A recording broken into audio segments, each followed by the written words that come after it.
Great, thanks, Professor Prasad. Wonderful presentation.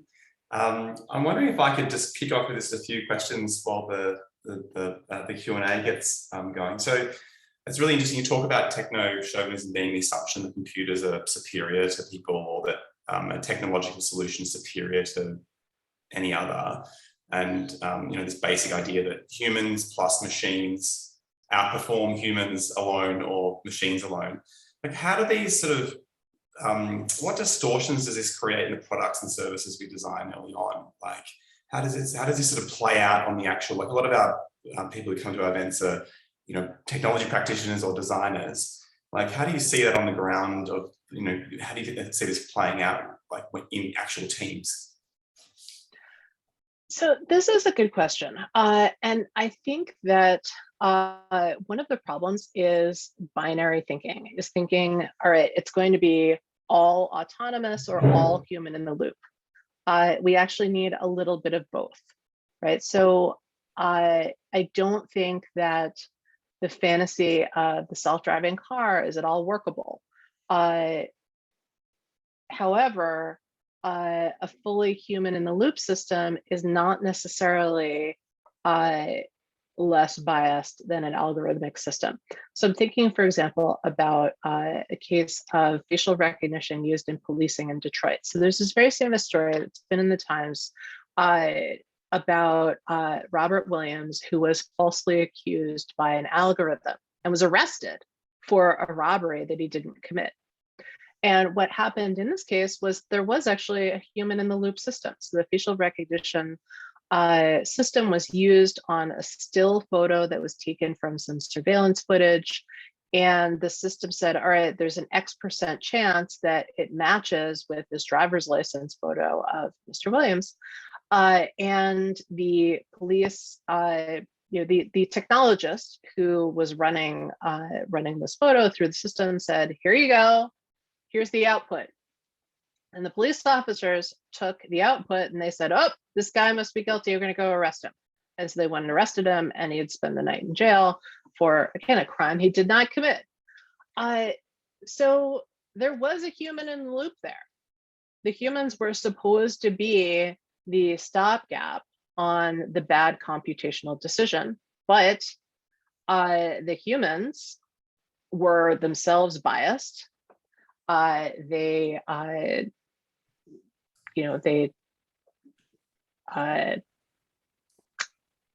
made a biased decision, and they arrested him for no good reason. So I think we can look at this situation and we can say, all right, well, there was a human in the loop and it still failed. We'd say, all right, if we had done a fully automated system and just, arrested him based on the computational result, that would have also failed. Well, we need some checks and balances, and we also need to kind of confront some of the unfortunate realities of racism in policing in Detroit. Right. So the solution is not purely computational. It's not purely human. It's looking at the whole situation holistically and saying, what do we need to change about the technological systems and also about the world? That makes sense. I think it's interesting. One of the other themes, sort of recurring themes in the book, that the computers are good at some things and very bad at others, I find sort of very interesting. And social problems arise from situations in which people misjudge how suitable a computer is for actually performing the task. This sounds like a good example.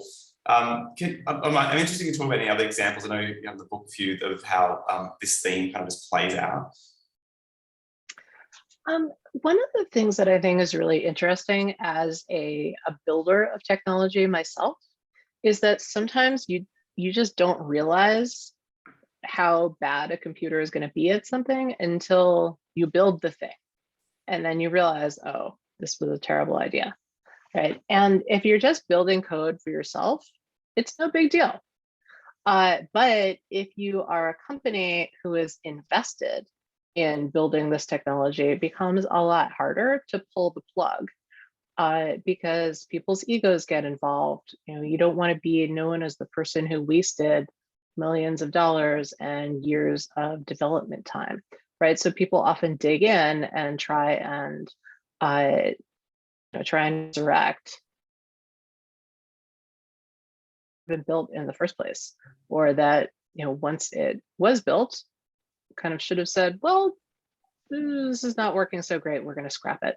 So what I'd really like to do is I'd like to make space for saying this technology is not working, we're going to just throw it in the trash bin, or make space for saying, I'm not going to use technology at all. You know, make space for technological refusal in certain contexts. And I promise the world will not come to an end. Is there an example of technology you think we should be throwing in the bin right now that's sort of present and prevalent for us?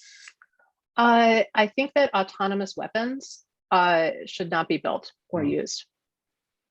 Yeah, that's a great example. I think the US culture has got a very different gun culture to us in Australia, but it sort of obviously plays out and has sort of devastating effects in the United States. Mm-hmm. Great. I've got a few questions here in the chat, so I might just pull them out. And hey Jay, thanks for your question, Jay Jordans. Thank you for Professor Prasad for a very engaging presentation. It raises a parallel problem in the development of and use of risk assessment tools in forensic spaces, which have a similarly strong assumptions that the science behind these generates objective, quantifiable data, when in fact these tools suffer from many of the biases you described.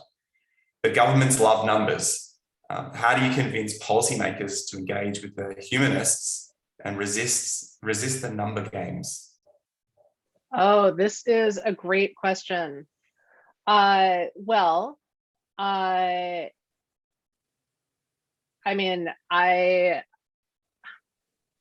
do I put this? I really think everybody should listen to me, but barring that, you know, considering I'm not actually queen of the world, I think that we need to start having more nuanced conversations about technology.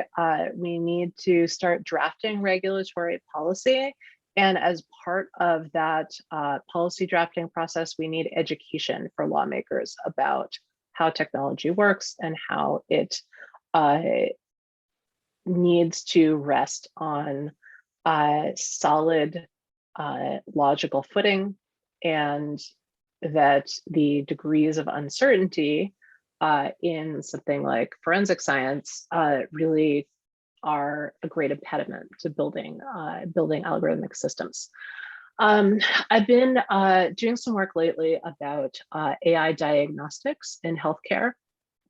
And there's kind of this fantasy that we're going to be able to build AI systems that are going to, say, replace radiologists, that the AI is going to be able to read somebody's X-ray and diagnose what is wrong with them, or read mammograms or other kinds of scans and, you know, diagnose cancer. And usually this is accompanied by some kind of rhetoric around, oh, we're going to make medicine more efficient, we're going to make it cheaper. But when you dig down, not all of the diagnostic science is legit.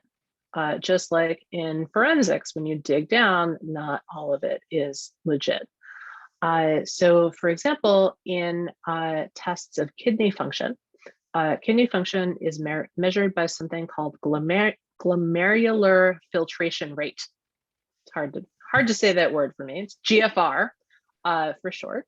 And the GFR calculation gives you a percentage, and depending on where your percentage is, that's when you get onto the kidney donor list. So at 20%, or a GFR score of 20, which is like 20% kidney function, you qualified to get on the donor list.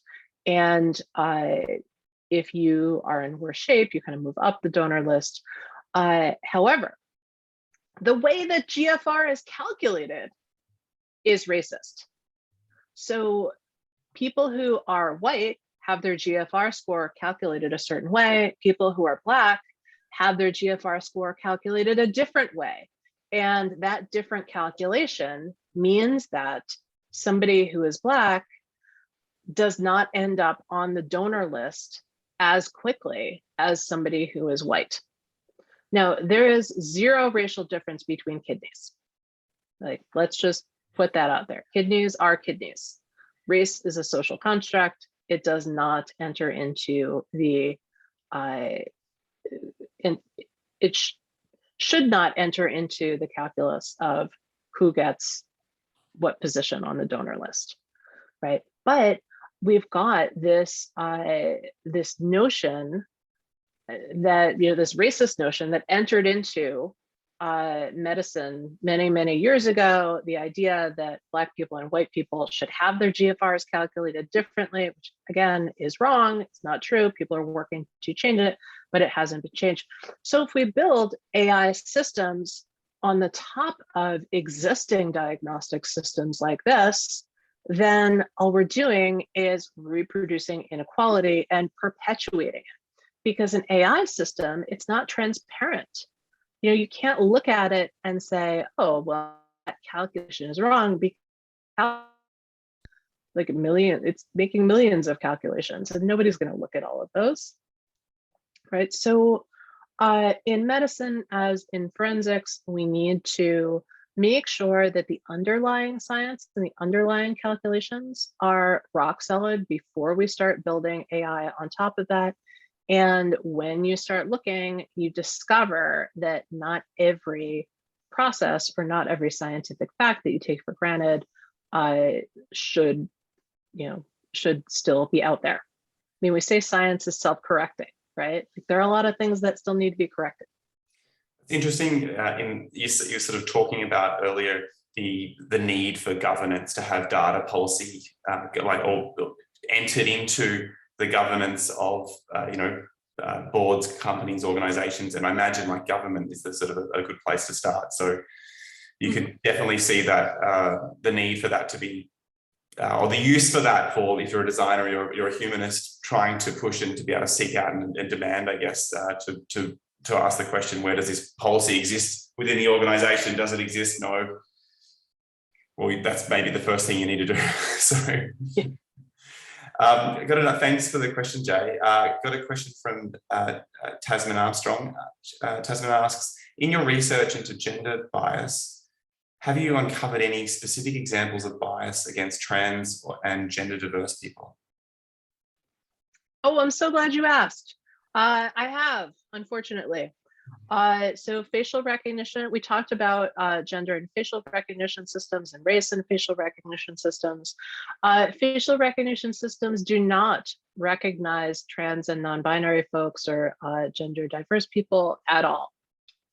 And in fact, lots of trans folks have problems when they go to airports and they have these horrifically invasive and alienating and insulting experiences, because if you go through the airport X-ray machine, I've never been to Australia, so I don't know what your airport X-ray machines are like, but in the US, there is usually a thing that you stand in and you have to kind of put your arms up and spread your legs.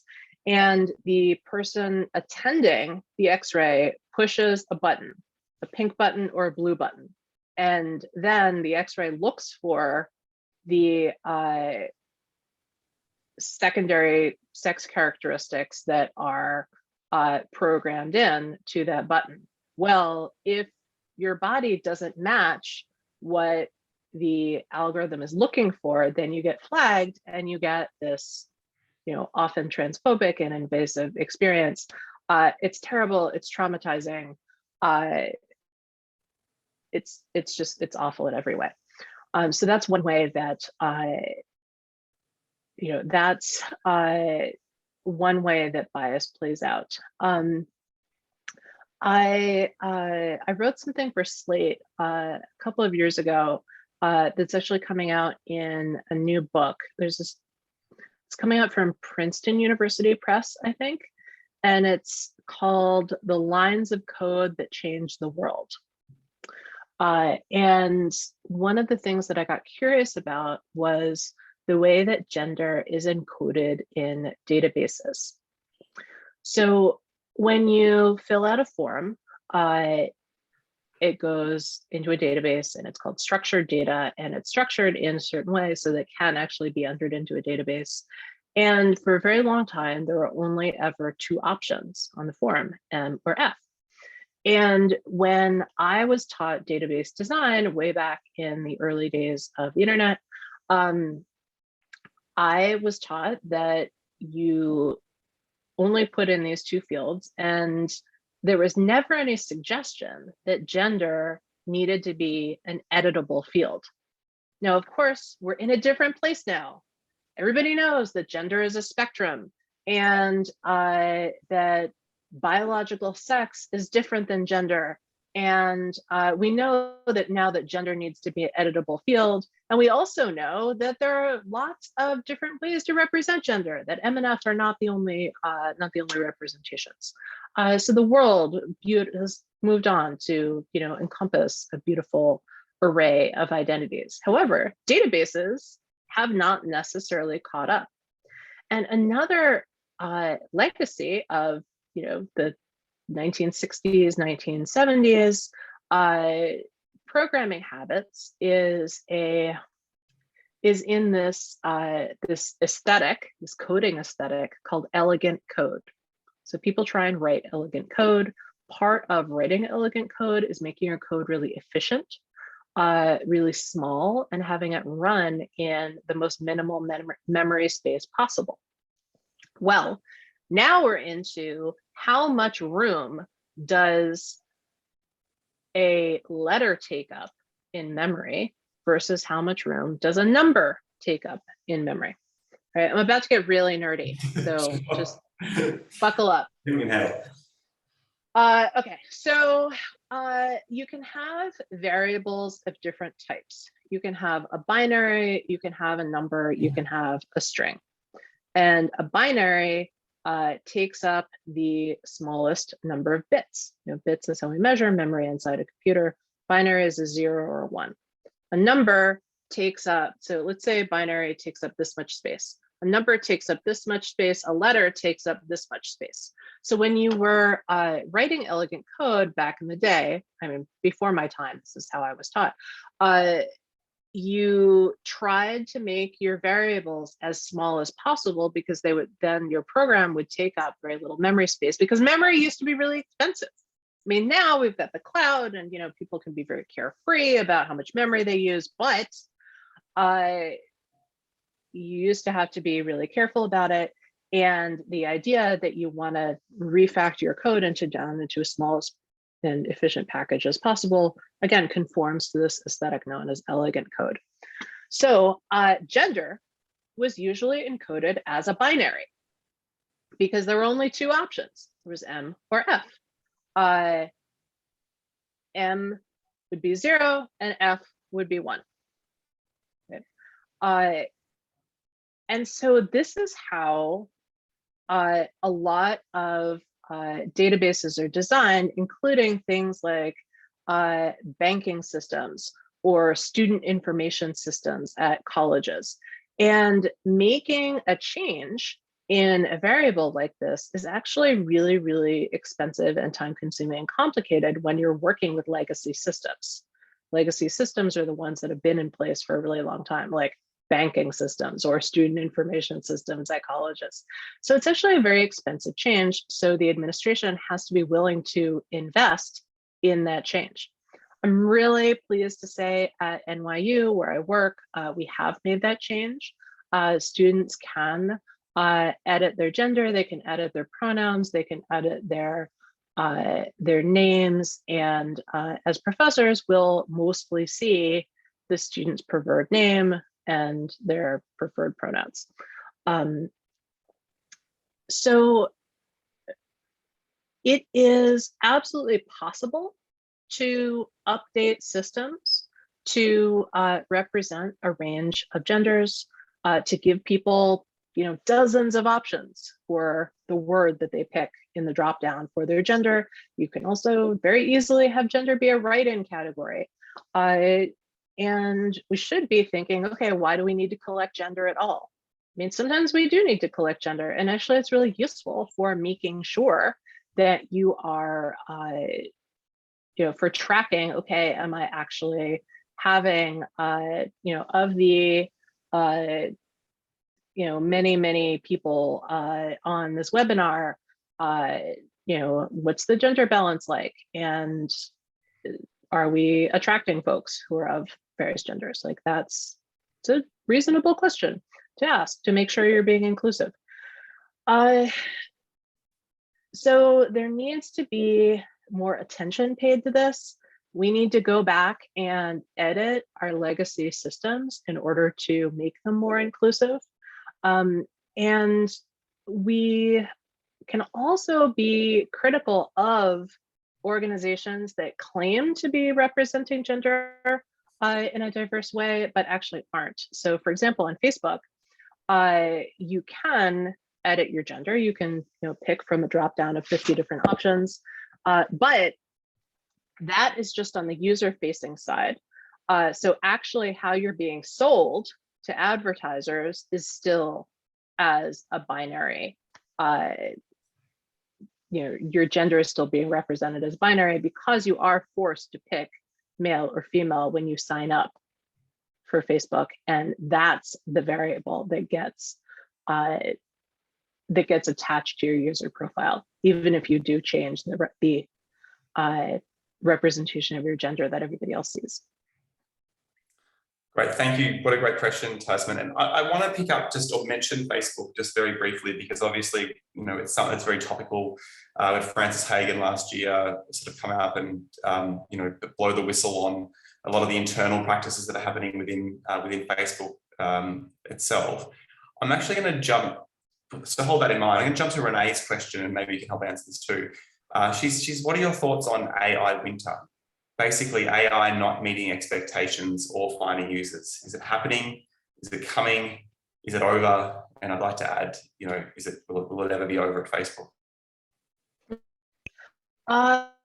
So we definitely had an AI winter up until probably the aughts. There was so back in the day, there was this focus on making sentient AI. And so the field of AI dates from 1956, when a bunch of mathematicians gathered at the Dartmouth math department and kind of hashed out what are the core questions and what is the name of the field. And they called it artificial intelligence because they didn't want to use the name cybernetics, because cybernetics belonged to Norbert Wiener. And they thought, oh, he's old and out of date, and we want something that's different from his thing. So we're going to give it a different name. So actually, like, the field was born out of, personal politics and mathematics, and just pretty interesting to me. So that's where AI dates from. And one of the things they decided was a computer is going to be considered sentient if it can play chess and beat a human being. And then, so first they built a computer that could beat a human at checkers, because checkers is easier than chess. Then they built a computer that could defeat the best human in the world at chess. They were like, well, I guess it's still not sentient. It's just good at chess. And what's interesting about that is that the people who gathered there at the Dartmouth math department thought that chess was a signifier of intelligence. In fact, if you were intelligent, you were good at chess. And being good at chess meant you were intelligent. So that was the marker that they used. I mean, if I were designing an entire field from scratch, like, I would use a different guidepost for what means, the computer is intelligent. I mean, not that I would do that in the first place, but at any rate, I would pick something other than chess. So we can see the very human patterns represented in the guideposts that were set up around the field. But then there was this whole period in the 80s where expert systems were supposed to be the thing. Expert systems are, actually, I think they're fascinating. The idea was that you would have an expert in a box and he would encode all of the rules of the system in, or all of the rules of the real world system in the computer. And then you would be able to ask questions to the box the way you would ask questions to like a doctor or a lawyer. And the box would spit out answers, and then that would just replace everything. And that didn't work either, because human expertise is far too complicated to be represented in a set of simple rules. So the sentience experiments failed. And by the 90s, we were in an AI winter. Now, there was a really huge breakthrough. It was in the mid 90s, late 90s. It was Jan LeCun, and he discovered something about neural nets. But because we were in an AI winter, it didn't really get popular for another several years. And then that set off the current AI hype cycle, which is where basically machine learning has become ascendant.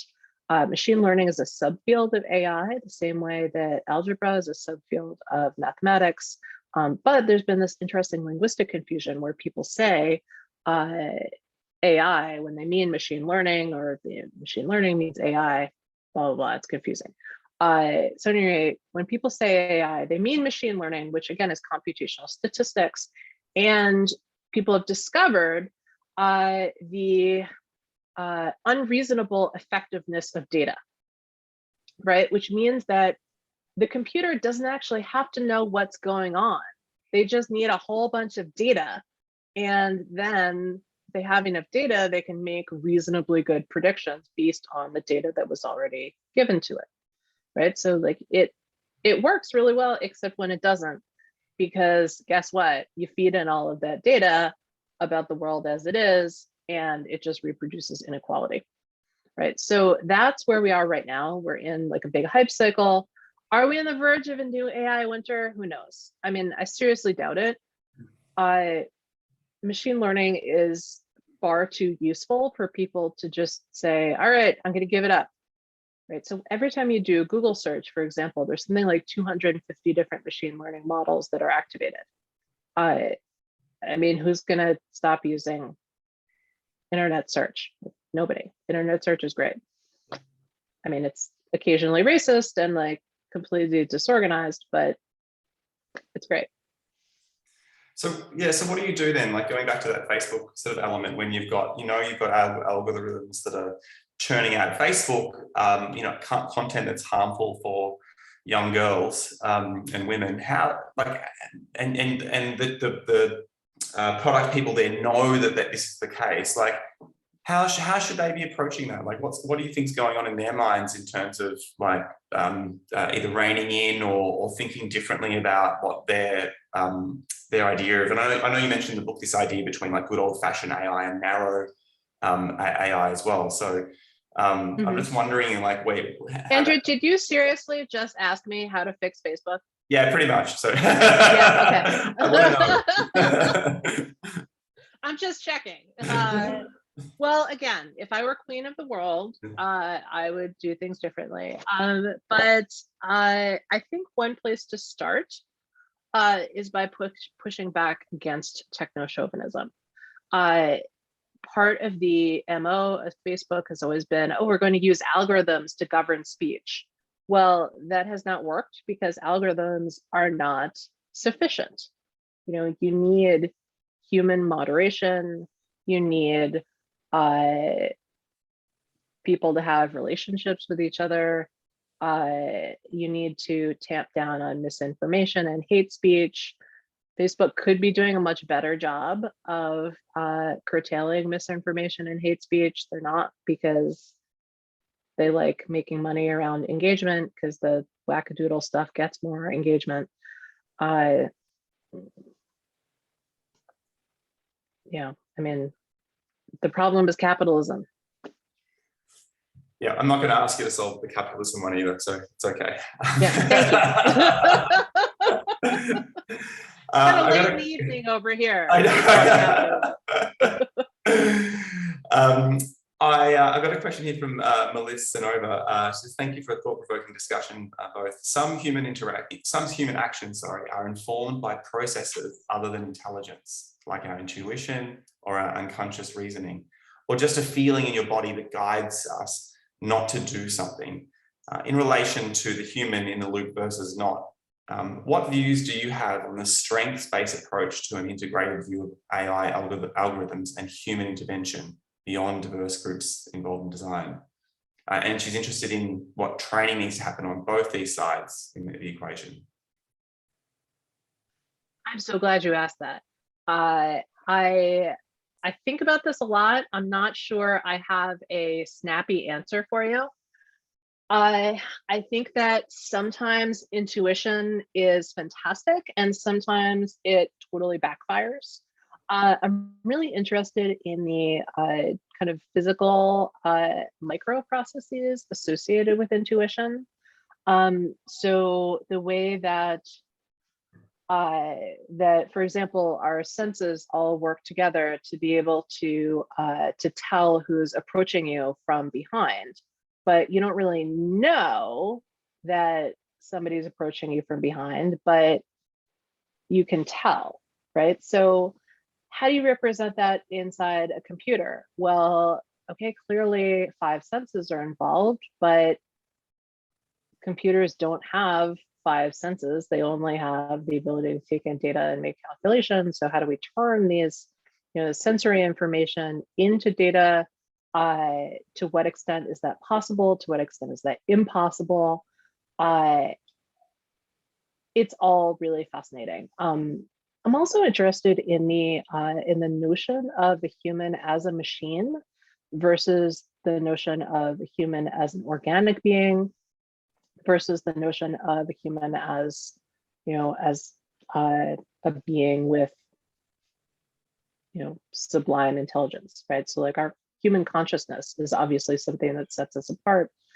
But the consciousness is rooted in neural processes. The neural processes are electrical, so like the metaphor that we use, the metaphor of neural nets seems to ring true, right? But we need to examine that because neural nets are not actually working the way that neurons work inside your brain. It's a bad name, right? The people who invented neural nets, the computational processes, liked to imagine that their process was metaphorically working like neural processes in the brain. So they gave it the name neural net.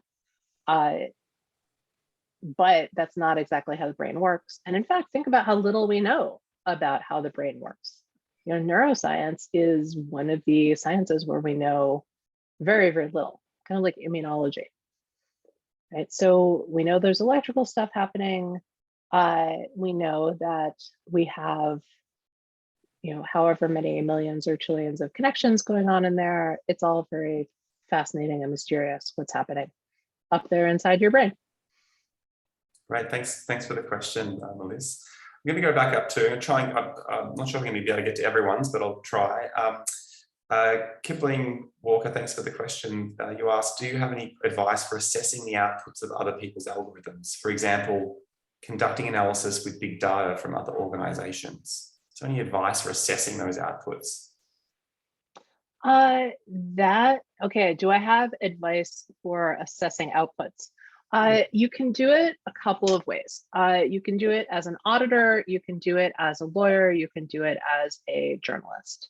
The journalistic methods are the ones that I would recommend for average person off the street, unless you do want to become an algorithmic auditor, which is a great job and I highly recommend it. Spotify is actually hiring right now, I saw, for an internal auditor.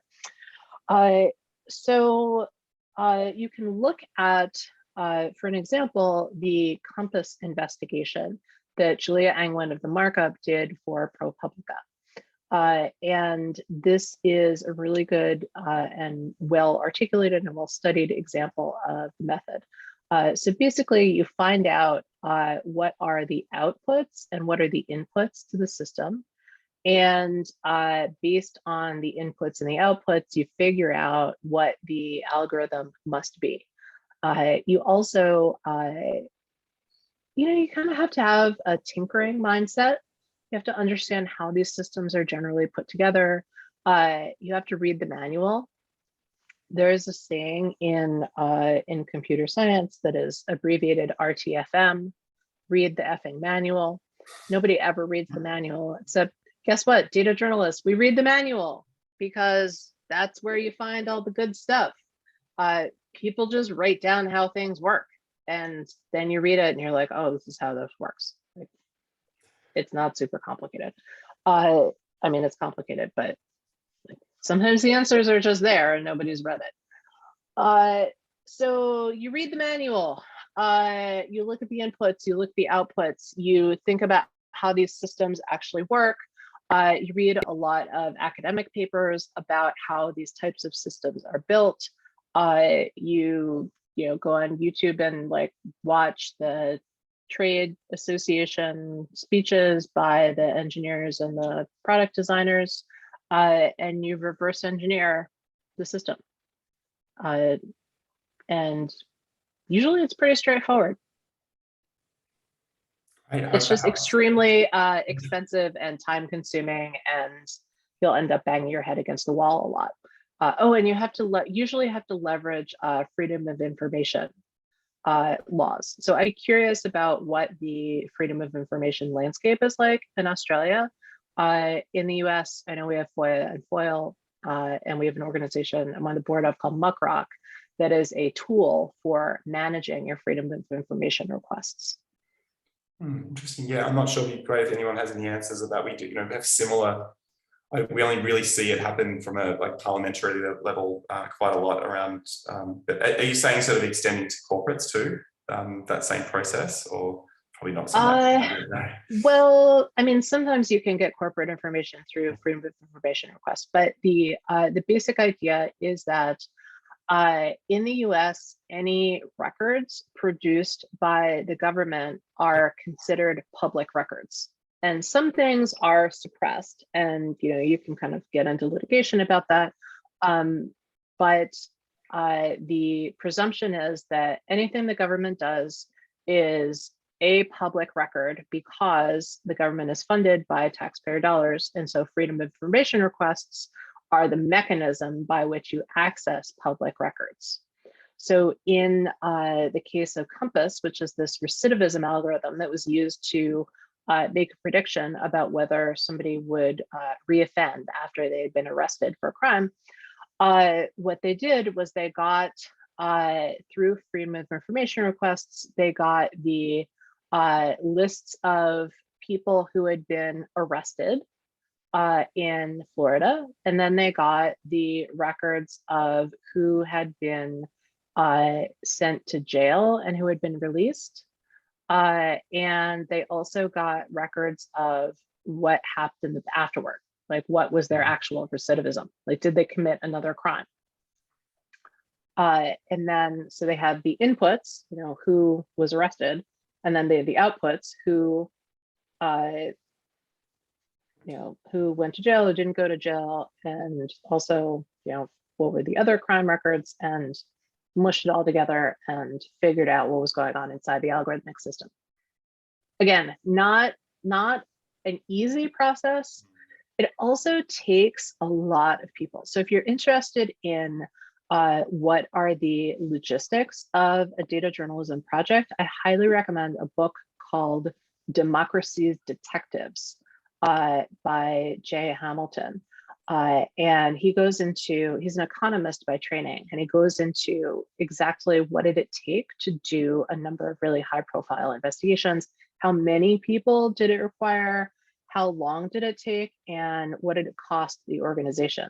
So it can end up being like over $1 million in organizational cost, like after you factor in all of the people who have to be involved and all of the labor. Like algorithmic accountability is not cheap. Yeah. I mean, developing algorithms is not cheap, and algorithmic accountability is also not cheap. I've got, I think I've got one final question that's sort of linked to that, and from Sarah. Hi Meredith, do you have examples of corporate governance of AI in action, especially any inspiring examples we can look to in the private sector? So just, you know, corporate governance of AI actually in action, any good examples? I would start with Equal AI. Mm-hmm. I mentioned them earlier. They have a checklist, they have a badge education program, and increasingly companies do have positions like responsible AI, chief responsible AI officer. Kay Firth Butterfield of the World Economic Forum in 2014 was appointed the world's first chief AI ethics officer. Right, so we have positions like this. If I were going to figure out what my competitors were doing, I would just go on LinkedIn and search for responsible AI or AI ethics and look at competitors' companies. In terms of AI governance policies, I would again Equal AI and also just Google for it.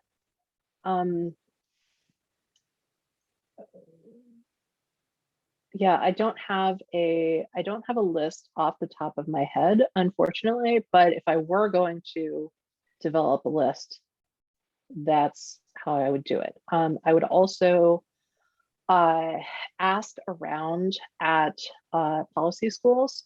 There is the Beck Center at Georgetown, run by Corey Zarek.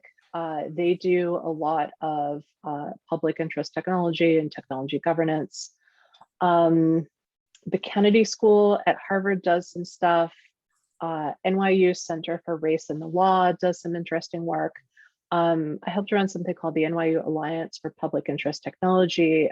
We have some folks who are involved in the Alliance who are developing AI governance resources. Yeah, that's what I can think of off the top of my head. Great. Well, thank you so much. Thanks everyone for coming in for your questions as well for Professor Prasad. We've loved having you. Thanks for sharing your knowledge. And before we go, tell us about your next book.